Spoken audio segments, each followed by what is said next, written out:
Some of the greatest stories are about the strength that nobody sees, about that one person who seems invisible, but who holds the power to change, well, everything. Today, we're diving into the story of a boy whose whole life was basically defined by cruelty, and how he somehow turned all that pain into a shield for the entire world. And it all starts with words just like these. Words that are meant to just erase a person. That's the voice of Derek Vance, star quarterback, son of the sheriff, basically the king of Riverton High. And that one sentence, that's the weight that our hero, Ethan Harper, had to carry around with him every single day. So yeah, this is the story of that journey, from being treated like he was nothing to becoming the only person who could save everyone. So to really understand the hero, we have to start with the boy he was before. We're beginning in Ethan Harper's world, a world where this kind, creative kid was basically made to feel like he didn't exist. Welcome to Riverton. For most people, it's just a normal, quiet town. But for 15-year-old Ethan, it's a minefield. School isn't for learning. It's a gauntlet he has to somehow survive every day, where being a decent person actually makes him a target. And the power dynamic in this town, it couldn't be more extreme.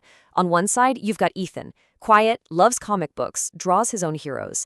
And on the other, Derek Vance. He's everything the town celebrates. Athletic, powerful, popular, and cruel. It's a classic David and Goliath story, except David doesn't even have a slingshot.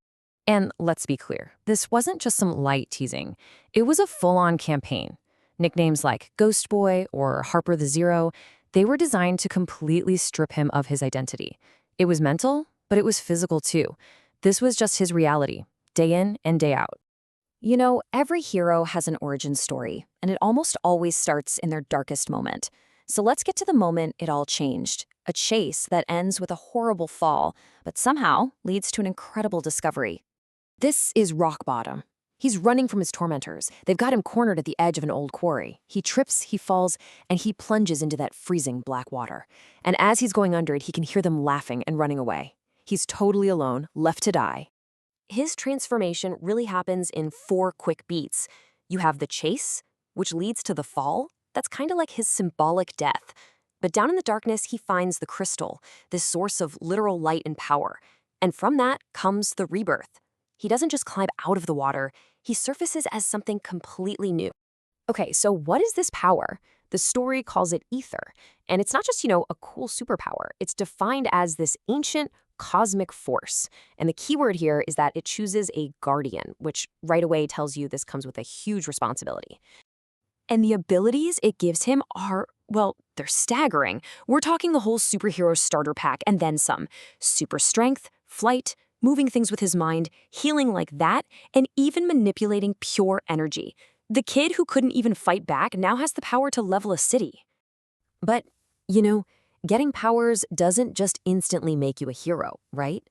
So how does a kid who's only ever known fear learn how to be brave? Well, that's the next chapter of his journey. He's actually really smart about it. He doesn't just burst onto the scene in a costume. He starts small, secretly. He saves a family from a fire, stops a car crash.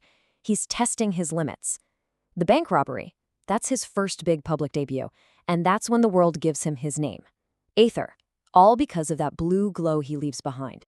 But he isn't completely alone in this. His best friend, Mia, she figures it out. And her warning here, man, it's so important. She's not worried about the physical danger. She's worried about the human cost. She's the one who keeps him grounded, reminding him that under all that power, he's still Ethan. A true hero isn't really defined by how they fight their enemies, but by how they treat them.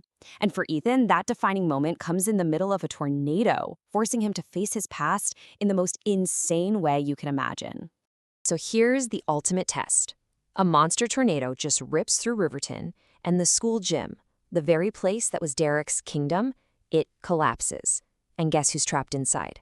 Yep, Derek Vance and his whole crew. The very people who made Ethan's life a living hell are now helpless. And when help arrives, Derek just cannot believe what he's seeing. This powerful, glowing figure that just lifted a steel beam off of him, it's the kid he used to call Ghost Boy. In that one moment, his entire world just completely shatters. And Ethan's response? It's not angry, It's not, "I told you so." It's just a simple, powerful statement of fact. He is done with the label they forced on him. The ghost is gone. A hero is here instead. Derek just can't wrap his head around it. In his world, strength is for dominating people who are weaker than you. He's trying to process this act of pure compassion from the one person on Earth who had every single reason to just walk away. And this line, this simple, devastating line, is everything. It's his entire mission statement. He didn't save Derek for revenge or to feel superior. He saved him because the power didn't change who he was on the inside. It just made him more of who he already was. That single act of forgiveness becomes a launch pad. So let's take a look at how that moment propelled him from being a small-town mystery to a literal guardian of the entire planet. And the scale of what he does next just goes off the charts. We're not talking about bank robbers anymore. He's taking on planet-level threats, stopping a volcano from erupting, shattering an asteroid before it hits Earth, and eventually facing down a real supervillain who wants to end the world. He literally becomes a shield for all of us. But in the end, his true mission wasn't just about the fighting. It was about teaching. He used his incredible platform to spread one simple, powerful idea.